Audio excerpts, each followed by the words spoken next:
Хувь зүйн мэдээллийн соён хөтөлбөр.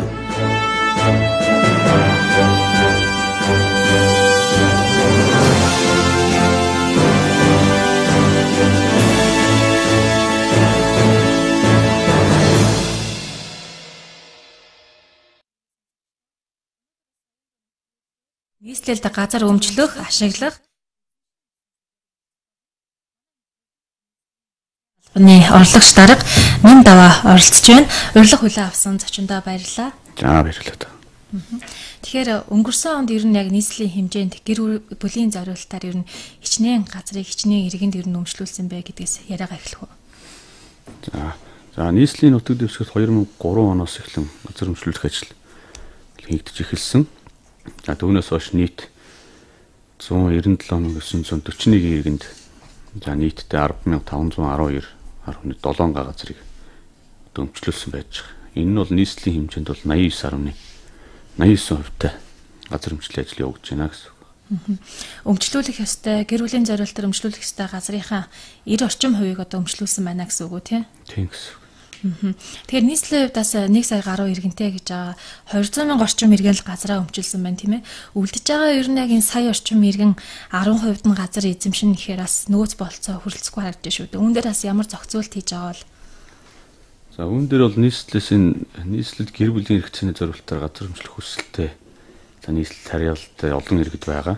За энэ эдгээр иргэд бол одоо нийслэл Улаанбаатар хотод газрын нөөц шавхагдсан байж байгаа. За мөн нийслэлийн засаг дарга 2017 оны 17 дугаар захирамж гарснаар нийслэлийн нутаг дэвсгэрт суурьшлийн бүс тогтоож суурьшлийн бүсийн гадна шинээр газар эзэмшүүлэх өмчлүүлэх асуудлыг бол зогсоосон байж байгаа.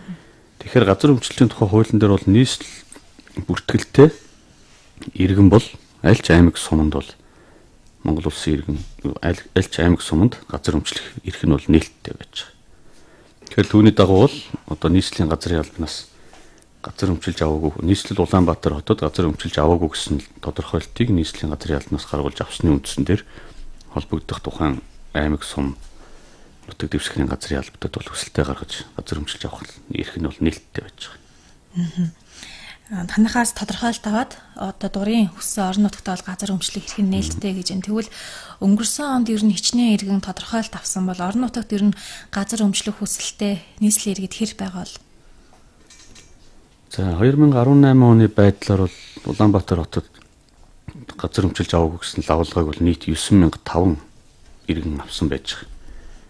Тэгэхээр эдгээр маань одоо бүгдөө газарт тухайн аймаг суманд бол газрыг өмчилж авсан байж байгаа тийм зөвлөлт. Ихвчлэн хаана ер нь одоо өмчлөх хүсэлтэй байгаа юм бол эдгээр иргэд хаана ер нь газар өмчилсөн бол за эдгээр иргэдээс ер нь ихэнх нь бол Төв аймгийн нутагт одоо 5,000 орчим тийм ээ 5,000 гаруй иргэн бол нийт Төв аймагт бол газар өмчилж авсан байж байгаа. За тэрнээс бусд нь бол одоо Өмнө Говь аймгийн Цогц Цэцээ гэдэг юм, Хамбог гэдэг юм.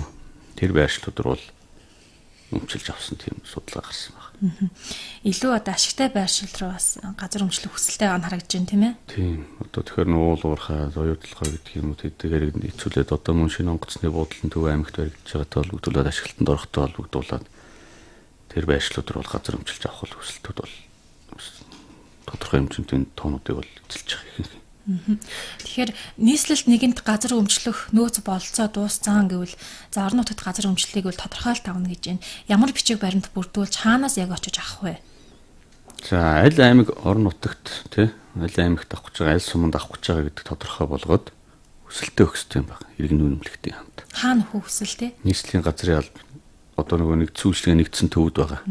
Одоо Дүнжин гарав, Дараагийн, Мишель за оргил төвөд хөтлийн 6 буудал тийм ээ. Тэдгээр төвүүдэд одоо нийслэлийн газрын албаны ус хүлээж авах тийм үйлчлэх цонх байгаа. Тэнцээ очиж өгөөд шууд бичүүлж аваад авах боломжтой тийм байна. Эхлээд одоо өмчлөж байгаа газрынхаа тухайн орон нутгийн газрын албатай холбогдох уу?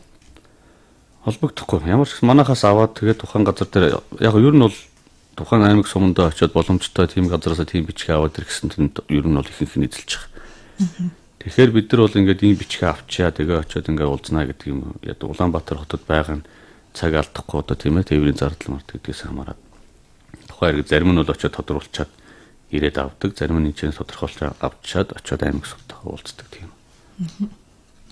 Тэгэхээр нийслэлийн хариатай 197 мянган иргэн бол нийслэлд газар өмчилсөн гэж байна. 2014-өөс 2016 онд бас 68 мянган иргэнд цахимаар газар өмчлүүлсэн тийм ээ. Тэгэхээр яг энэ 68 мянган иргэн маань энэ 197 мянган иргэн дотор багтаж орж байгаа юу үгүй юу? Ер нь яг энэ цахимаар өмчилсөн газар одоо цахилгаан тоог одоо байхгүйгээс болоод нөгөө суурьшлийн бүс үүсээг байна гэсэн мэдээлэл бас байгаа шүү дээ тийм ээ.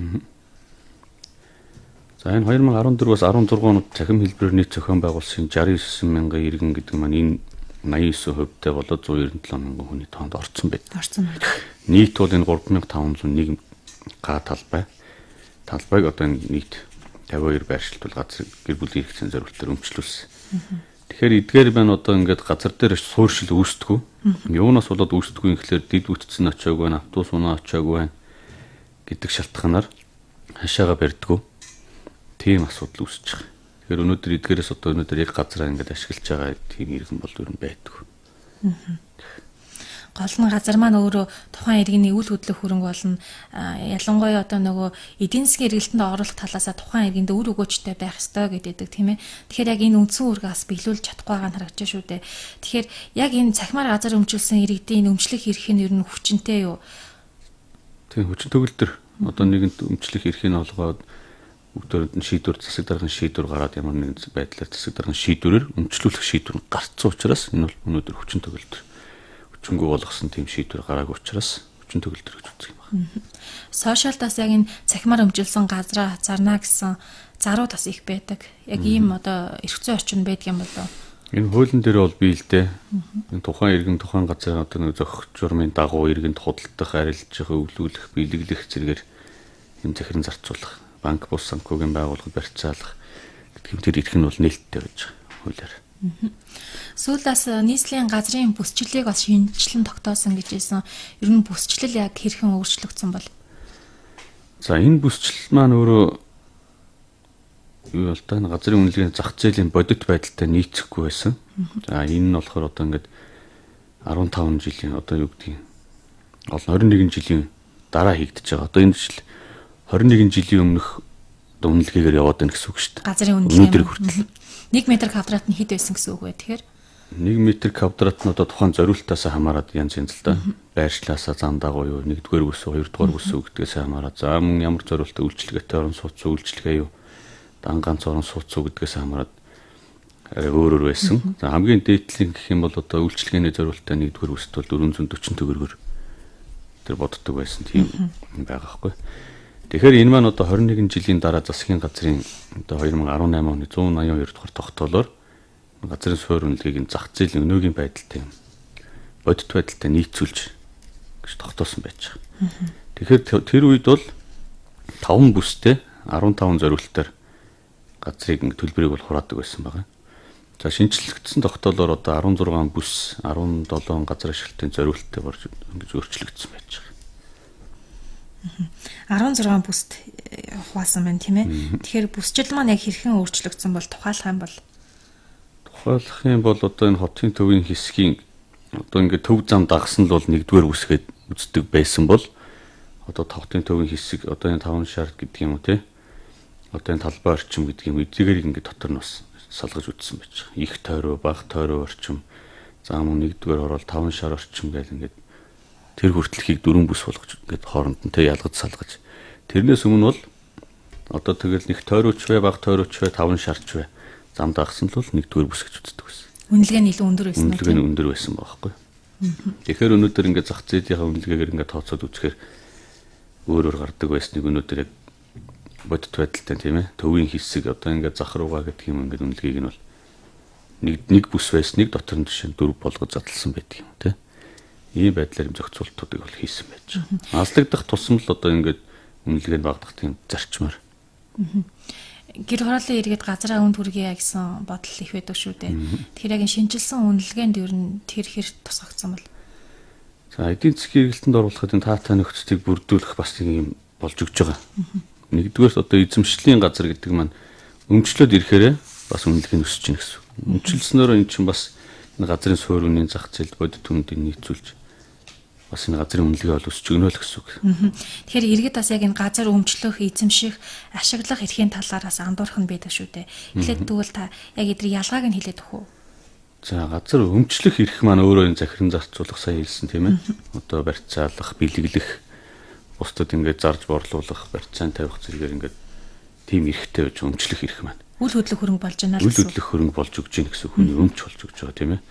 За эзэмших, ашиглах эрх маань одоо юу гэдэг төрийн байгууллагын мэдлэлт байна гэсэн үг. Тухайн газар маань гэрээгээр зүгээр тэр иргэн тэдэн жилийн хугацаатай ингээд гэрээнд заасан зориултын дагуу ашиглана л гэсэн. Тухайн газар дээр одоо жишээ нь иргэн одоо ингээд улсаас одоо хотын хөрөнгө оруулалтаар хийгдэг бүтээн байгуулалтын ажилтай холбогдуулаад газраас нь салгаж авах гэх юм те зам шаардлага гарлаа гэхэд эзэмших ашиглаж буй газар дээр улсаас одоо нөхөө олгор өгдөг. Өмчлөлийн газар дээгүүр улсаас зам тавилаа, шугам тавилаа, сургууль цэцэрлэг барилаа гэж үзэхэд нөхөн олгорыг зах зээлийн ханштай нийцүүлээд иргэнд нөхөн олгор гаргаж өгдөг байж байгаа. Тэгэхээр эзэмших эрх маань Монгол улсын одоо иргэн 18 нас хүрсэн Монгол улсын иргэнд эзэмшүүлэх эрх болгоно. Ашиглуулах эрх гэдэг маань одоо гадаадын иргэн харьяалгүй хүн гадаадын хөрөнгө оруулалтаа хуулийн этгээд за гадаад улсын төлөөлөгч юм бол олон улсын байгууллагын төлөөлөгчийн газар гэдэг нийлчин сайдын юм те. Тэдгээрт ингэж гэрээгээр ингэж ашиглуулдаг байж байгаа. Тодорхой зориулт хугацаа болцолтойгоор. Тэгэхээр одоо яг энэ эзэмших эрхээ өмчлөх эрх болохын тулд хаана хандах вэ? Ер нь хэдэн жилээр эзэмшүүлдэг юм бол? За эзэмшүүлэх хугацаанд бол бас хуулийн дээр газрын тухай хуулийн дээр заасан байж байгаа. Эзэмшүүлэхэд одоо 15-аас 60 жилийн хугацаатай тухайн иргэн хуулийн этгээд гээд ашиглалтанд байлгах эрхийг өгдөг. Нэг удаа сунгах хугацаа нь 40 жил хүртэл хугацаагаар. Тэгэхээр энэ болгон маань хүртэл гэдэг бас хугацаа гаргаж тийм ээ. 15-аас 60 жилийн хүртэл хугацаанд. За сунгах хугацаанд 40 жил хүртэл хугацаа гэдгээр. За ашиглах эрх маань бас гадаад иргэн харьяалгүй хүнд 5 жилээр олгоно. За сунгах хугацаа нь 5 жилээр ингээд гэрээнийхээ үүрэгт хяналт тавих байдлаар бид нар 5 жил 15 жил гэдгээр ингээд бас салгаж ялгаж өгдөг юм байна. За өнөөдрийн соён бун нэвтрүүлэг нийслэлд газар өмчлөх, эзэмших, ашиглах гэсэн сэдвээр ярилцж байна. Манай нэвтрүүлэгт нийслэлийн газрын албаны урлагч дарга нэм даваа оролцож байна. Та бүхэн өнөөдрийн сэдвийн хүрээнд асуух асуулт байх юм бол манай эфирийн шууд утас 30 50 22 дугаарт холбогдож асуултаа асуугаарай. Тэгэхээр ер нь яг ямар тохиолдолд бас яг энэ эзэмших эрхийг одоо цуцалдаг юм бол зориултын дагуу ашиглахгүй байх ч гэдэг юм уу те ийм тохиолдлууд бас байх уу. За сонсогч аав байна уу? Байна уу? Та холбогдсон байна. Хаанаас хэн холбогдож байна? Баян зүрхлүүрээс бас ирсэн. За та асуултаа асуугаарай. Энэ газар талбай авч тэрэндээ гашаа барихгүй газар их одоо шууд аваад яаж болдгоо. Заавал цаадунд зохицуулах юм. За. Хоёр энэ өөрөө нууцтай тэнд газар авъя гэвэл одоо яа. Надаа ингэ гинэ. Газар нутг хаана гинэ? Сумын дээр гашааны газар авъя гэвэл яа. Тэнд шууд очиж өргөдлөө өгдөг юм уу энэ? Өргөцөө дамжуулдаг юм уу? За. Таны асуулт дууссан уу те? Тий. За эхний асуулт нь тэр тухайн газар яг тодруулж хэлдэг танаас гэр бүлийн эрх зүйн зорилттой юунаас явны зорилттой газар. Тэгээ 2 жил ашиглаагүй гэдэг чинь олон жил ашиглаагүй. Байна уу Бат Эрдэнэгүй? Байна. Байна. За тэрний эхний асуулт байна шүү дээ. Тэр хашаа бариад ашиглаагүй бол хураадаг гэдэг нь юу авсан гэчээ тэгээд огт гашаа барихгүй тэгээд эзэн тодорхойгүй байна. За тэрийг бол газрын тухай хуулинд бол заасан байдаг юм аа. Та сонсогчоос тодруулах өөр зүйл. Болцсон. За та хариултаа хүлээн авчаасаа сонсоорой. За. За энэ газрын тухай эхний асуултанд хариулъя л да тийм ээ. За энэ газрын тухай хуулинд бол 40-р зүйлд нь газрыг олон жил дараалан 2 жил дараалан ашиглаагүй бол хүчингүй болох хэрэгтэй гэж заасан байж байгаа. Тэгэхээр 2 жил гэдгийг бол бас тэр хүн яагаад ашиглаагүй гэдгийг бас 2 жил дараалан ашиглаагүй хүндхүү үзэх шалтгаангүйгээр ашиглаагүй гэдэг заалтыг бол хуулиар бас шүүхэд тайлбар байдаг. Тэрний дагуу бол нотлох баримтаар нотлогдож, одоо нотлогдсон тохиолдолд 2 жил дараалан ашиглаагүй гэдэг үндслээр бол хүчингүй болох тийм боломжтой байна. Тэгэхээр энийг тухайн иргэн фото зургаар баталгаажуулаад ийм тийм байна гэдгийг бол нийслэлийн газрын албанд тухайн шатны засаг дээр одоо тэдэрт бол бичгээр гаргах хэрэгтэй. Тэрний дагуу манай тус албанаас бол судалж үзээд энэ дээр тодорхой арга хэмжээнүүдийг л авч болно. За хоёрдугаар асуултын хүрээнд бол энэ хөдөө орон нутагт газар авах гэдэг юм байна шүү дээ, тийм ээ. Тэгэхээр энэ дээр бол тухайн шатны одоо аль аймаг суманд авах гэж байгаа тэндээсээ тодорхойлт одоо ингэ авах боломжтой юу, эренгүүд газрын нөөц байгаа юу гэдгээ тодорхой болгосны үндсэн дээрээс тус нийслэлийн газрын албаны нийт одоо үйлчлэх нэгдсэн үйлчлэгээний төвөөс очоод иргэний үнэмлэхтэйгээ очоод за мөн аль аймаг суманд ямар газар хэмжээгээр авах гэж байгаа юм бэ гэдгээ ийм өргөдлөөр тодорхойлж өгсөний үндсэн дээр тус албанаас шууд газар дээр нь газар өмчилж авсан уу аваагүй юу гэдгийг тодруулаад аваагүй бол өмчлөөгүй гэсэн тодорхойлтыг газар дээр нь шийдээд өгч байгаа. Дараагийн сонсогч авъя байна Оо. уу? Та холбогдсон байна. Хаанаас хэн холбогдож байна? Би энэ Улаанбаатараас холбогдож байна. За Энэ та юм асуухгүй. Гэхдээ энэ Улаанбаатарын тойроод уулын амнууд одоо эзэмшлэр авсан байх. Бүх уулын амнууд ч одоо хаосууд барьж гол нэгдэнтэй баахан байшин барьж зарайдан цуслангийн мөн жуулчныг биднүүдээс гасрын хураамж марамж гэж авдаг юм уу энэ ч одоо ерөөсөө эзэн нь нэг л байхын шийд хэмээл хуучин тэр тээврийн амралтын газар байгаа шүү тээврийн амралтын газар гэж байсан тагтагээл байж гэн одоо баг тэнгэргээл байж гэн их тэнгэргээл байж гэн цөмөрөл ингээл одоо эзэн нь нэг хай байдгүй байшин бариад дарсан гэхдээ энэ ч 50-60 жилээр одоо хэрвээ ашиглуулдаг юм бол эзэмшүүлдэг юм бол энэ ховжлох хэрэг байгаа мó ерөөсөө 50-60 жилээр ингээд сонгоод явах юм бол энэ ялгаагүй л гэсэн үг. Эдгээр ч хоорондоо бас зарж шүү дээ газар ич. Энэ дээр хяналт байхгүй. Энийн хариулт өгөөч. За таны асуултыг ойлголоо. Ямар хөлс авдаг юм бэ? Энэ одоо том амуудыг хаасан энэ одоо Улаанбаатар улсын дүүрэгт бүх амуудыг хаасан одоо энэ хөлс мөнгө гэж авдаг юм уу ер нь? За таны асуултыг ойлголоо. Та хариултаа хүлээн авчаасаа сонсоорой. Тэгэхээр яг нийслэлтэй хийн ногоон бүс болон цуслангийн газар эзэмших өмчлөгтэй холбоотой асуулт байна тийм ээ? Энэ асуултанд бол одоо юм байна. Энэ сая их тэнгэрийн ам гэл энэ бүх саяын дурдсан ам болгоно тэр чинь бүгд нөгөө тусгай хамгаалалттай газар нутаг дэвсгэрт орчдөг. Тэгвэл хичнээн газар эзэмшиж ашиглаж байгаа бүх иргэн хуулийн этгээдээс газар ашигласны төлбөрийг газрын тухай хуулийн дагуу заавал авдаг. Одоо ашиглаж байгаа талбай зориултанд одоо нийцүүлээд газар ашиглалтын газрын төлбөрийг бол бүгднгөөс нь авдаг байж байгаа. Тэгэхээр одоо энэ иргэнд өмчлүүлж байгаа гэдэг нь 15 нэгэнт ингээ 15 жил 60 жилээр ингээ өгчөж байгаа тохиолдолд өмчлөх шаардлага байдаг юм гэж. Тэгэхээр өмчлүүлж байгаа энэ эзэмшүүлж байгаа чинь зөвхөн гэр бүлийн хэрэгцээний зориултаас бусад газрыг ингэж эзэмшүүлж ашиглуулдаг байж. Иргэнд өмчлүүлээд байгаа газар чинь зөвхөн гэр бүлийн хэрэгцээний зориултаар л өмчлүүлж байгаа. Тэгэхээр өмчлөж байгаа байршлууд маань өөрөө ингээд одоо гэр хорооллын суурьшил үүссэн энэ бүсүүдийн л газрууд байгаа. Тэгэхээр энэ ашиглуулж байгаа эзэмшүүлж байгаа энэ 15 жил 60 жил чирэн цаашд бол нэгэнт л энэ бусад зориултаар өмчлөнө гэдгийг хуулинд зааж өгөөг учраас эдгээрийг бол энэний дагуу ашиглуулах эзэмшүүлж болно. Тэгэхдээ газрын төлбөрийг бол бүгднгөөс нь авч байгаа. Ер нь цуслангийн чиглэлүүд яг ямар байршлыг өмчлөх боломжтой вэ? Ер нь одоо дулаан орохоор хүмүүс одоо эзэмшлийн цуслангаа өмчлөх хүсэл яг юу гэдэг шүү дээ. За энэ дээр бол энэ хойтлын одоо Чингэлтэй Сүхбаатар дүүргийн нийт 26 амны ерөнхий төлөвлөгөө гарсан байж байгаа. Газар өмчлөхийг тэрний дагуу бол газар өмчлөлийн ажлыг бол зохион байгуулж байгаа. Одоо нийтдээ бол нийт энэ цуслангийн ногоон бүсд бол тий 2292 иргэний 138.8 га газрыг бол өнөөдрийн байдлаар өмчлүүлсэн байгаа. Энэ маань бас одоо энэ өмнөх нь 197,941 иргэний тоонд бас ороод явж байгаа. Тэгээд цаашид бас энэ газар өмчлөх ногоон бүсд газар өмчлөх ажил бол цаашид бас үргэлжлээд явж байгаа. Тэгэхээр өрийн ам гэдэг юм уу, ойн сан, усан цагаан бүхий газар өмчлүүлэхгүй гэж байгаа. За дараагийн сонсогч аваад өргөжлүүлье. Байна уу? Алло. Та холбогдсон байна. Хаанаас хэн холбогдож байна? Улаанбаатараас авсан гэж холбогдож байна. За та асуултаа асуугаарай. Энэ газар ерөөсөө өмчиж аваагүй байхгүй юу? Тэгсэн мэтлээ газар нөгөө худалдаж авсан шүү дээ. Хуулийн хоорондоо. Тэгээ худалдаж авсан хашаага өмчлөөд авсан бол газар ахиж өмчлөж авах болох юм болов уу гэж асуусан. Та хотын яриатай хүн үү? Тэгээ хотын яриа. За асуултанд хариулъя. Та хариултаа хүлээн авчаасаа сонсоорой. За энэ иргэн маань өөрөө өмнө газар өмчилж авч байгаагүй иргэн байна тийм ээ. За тэгэхээр хүний өмчилсэн газрыг бас худалдаж авч байгаа. Тэгэхээр өөрөө албан ёсоор хүсэлтээ гаргаж өмчилж аваагүй бол тэр хүнээс худалдаж авсан байж болно. Тэгэхээр албан ёсоор дахиж хүсэлтээ гаргаад тэр өмчилж авах эрх нь бол нээлттэй гэсэн үг. Монгол улсын иргэн зөвхөн өөрийнхөө нэрээр нэг л удаа нэг газрыг л өнгөө өмчилж авах эрхтэй.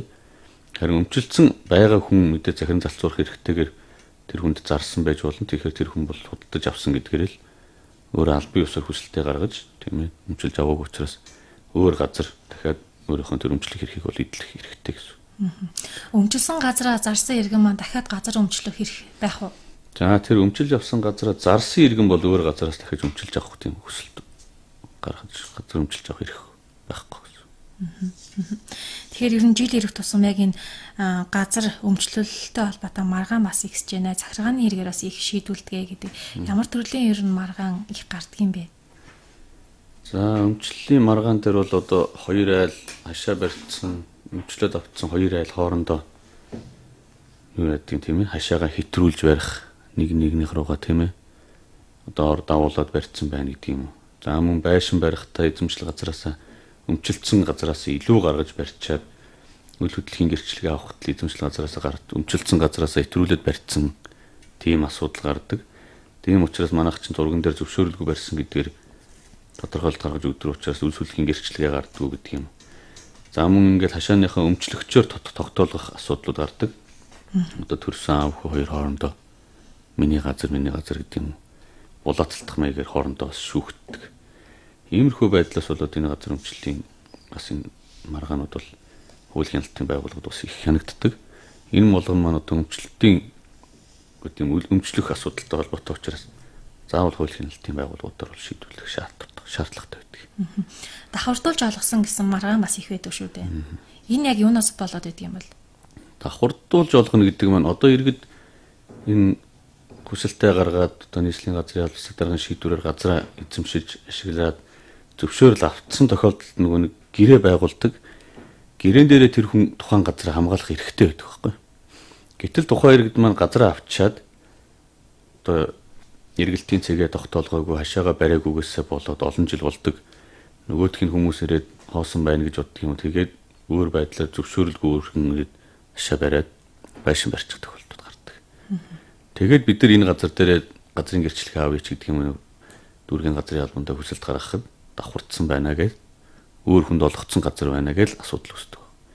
Тэгэхээр иргэд маань өөрсдөө энэ дээр бас хаанг асуудал гаргадаг.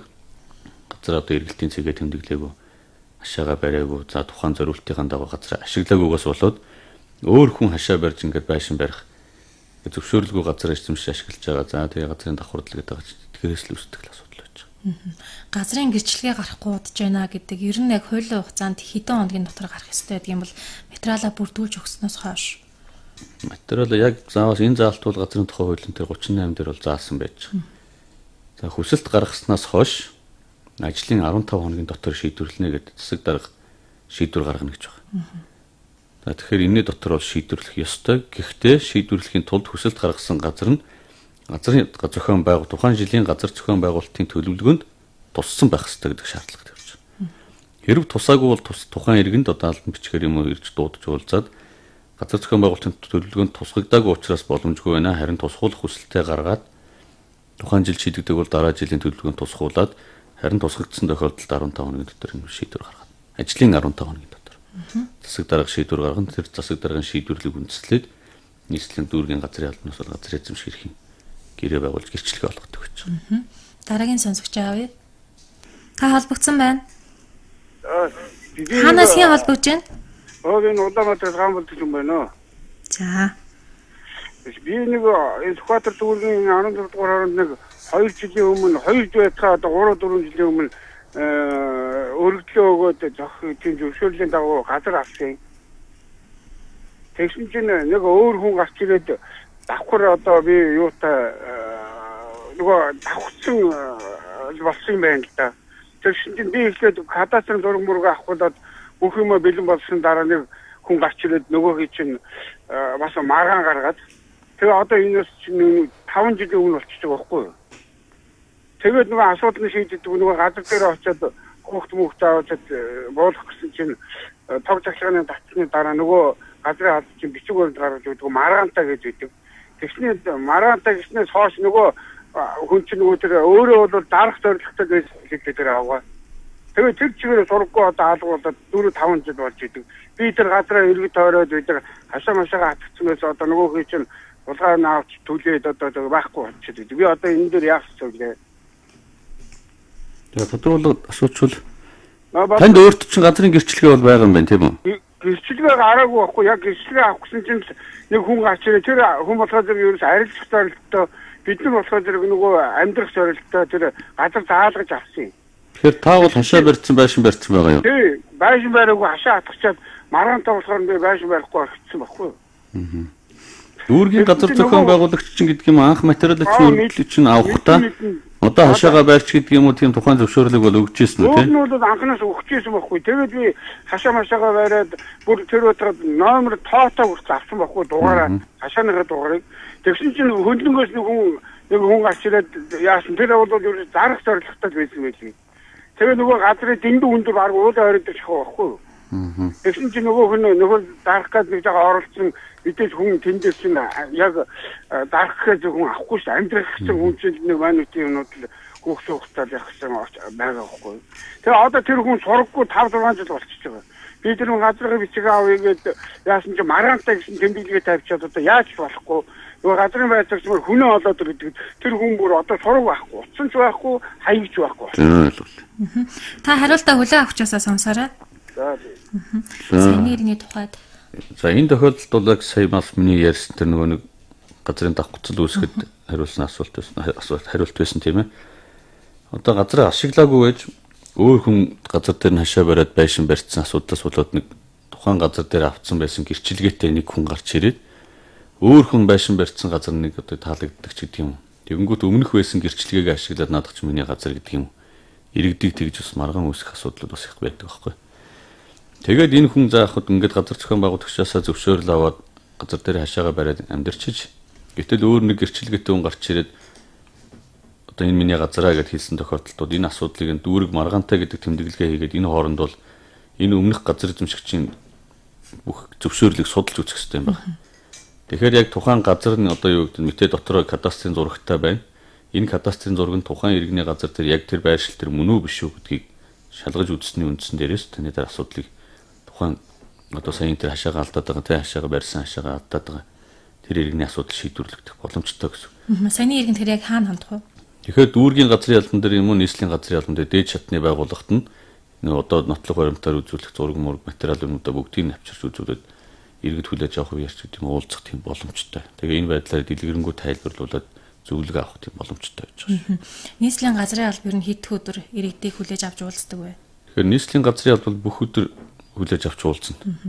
Одоо дүүргүүдийг ч гэсэн бас энэ гадуур дотор явдаг энэ ажлын хуваарийг бүх өдөр иргэд хүлээж авч үйлчлэх гэдэг юм ажлыг бас тус албанаас одоо хэрэгжүүлж эхэлж байгаа. Тэгэхээр одоо миний хувьд бол 1-р 4-р өдөр иргэдийг хүлээж авдаг байж байгаа. Тэгэхээр би хангарт ордны 3 давхарт 305 номерт сууж байгаа шүү. Тэгээд шаардлагатууд ирж уулзаа зөвлөгөө аваарай гэж. Эзэмшсэн газраа одоо хашаа гэдэг юм уу байшин бариагүй тохиолдолд хэдийн хугацаанд тэрийг ер нь яг эзэмших эрх нь нээлттэй гэдэг юм бол. Яг одоо энэ хуулийн заасан зориултын дагуу 2 жил дараалан ашиглаагүй бол гэдэг үндслээр бол энэ газрууд бол хүчингүй болох шаардлагатай байж байгаа. Төр эргээ мэдлэлтэй авч яана гэсэн үг үү тийм? Төр эргээд мэдлэлтэй авч дахиж газар зохион байгуулалтын төлөвлөгөөндөө тусгуулаад дараачихын дахиж шинжилсэн хуваарлтыг бол хийх боломжтой. Эрх нь бол нээлттэй байгаа. 2 жилийн хугацаа өнгөрчлөө тухайн иргэн дахиад хүсэлт гаргавал тэр газараа эргээд эзэмших эрх нь нэгдэх болов. Тэгэхээр яагаад ашиглаагүй вэ гэдэг шалтгаанаар бас тайлбараа тавина. Хоёрдугаар тэр хугацаанд газрын төлбөр төлсөн үү төлөөгүй юу гэдгээ шалтгаалаад алдан тооцож бид нар бас боломжтой байж байгаа. Нэгэнт газрын төлбөр ярьсан юм чи ер нь газрын төлбөртэй холбоотой та мэдээлэл хүргэх үү? Ер нь газар эзэмших ашиглахад ер нь аж ахуй нэгж иргэдэд одоо төлбөр төлж байгаа энэ төлбөрт ер нь нэмэгдсэн үү? Өөрчлөлт орсон уу? За ер нь бол хотын төвийн хэсгийн 1-р бүс гэдэг юм уу зам дагсан байршлууд тийм ээ дэд үтстэй гэдэг юм энэ байршлууд бол тодорхой хэмжээгээр үнэ нь бол нэмэгдсэн. За ингээд зах руугаа болох тусам зарим газруудаар үнэлгээ бол багассан байж байгаа.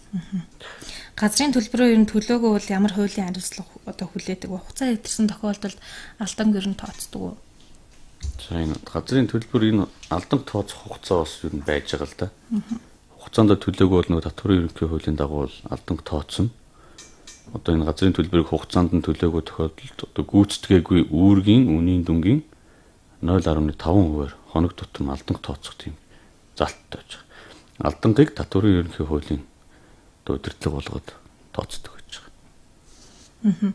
Ямар тохиолдолд ер нь газрын төлбөрөөс чөлөөлөгдөг юм бол ийм хуулийн зохицуулалт байдаг болов? За энэ газрын төлбөрийн тухай хууль гэж байгаа. За энэ хуулийн 8 дугаар зүйл дээр газрын төлбөрөөс чөлөөлөх гэсэн тийм бүхлөтэн том залттай байж байгаа. Энэ дотор бол одоо малчин өрхийн бэлчээр хадлангийн газар гээл тийм ээ Монгол Улсын иргэн аж ахуйн байгууллагын хөлийн зурвас газрын Монгол Улсын иргэн түүнд байгалийн түүх, байгаль түүх соёлын дурсгал зүйлийг хадгалан хамгаалахад гэдэг сургууль цэцэрлэгийн газрууд гээд ингээд тус бүрд ингээд дурдсан 12 тийм тусгаалсан залтууд байж байгаа. За баярлалаа. Өнөөдөр бид нийслэлд газар өмчлөх, ашиглах, одоо эзэмшин гэсэн сэдвээр ярилцлаа. Манай нэвтрүүлэгт нийслэлийн газрын албаны орлогч дарга нэм даваа оролцлоо. Нэвтрүүлэгт холбогдсон сонсогч нартаа баярлалаа.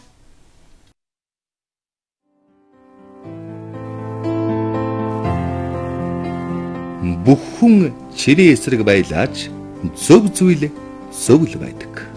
Бүх хүн чиний талд байлаач буруу зүйл буруу л байдаг. Монголын радио Техник хөтөлбөр.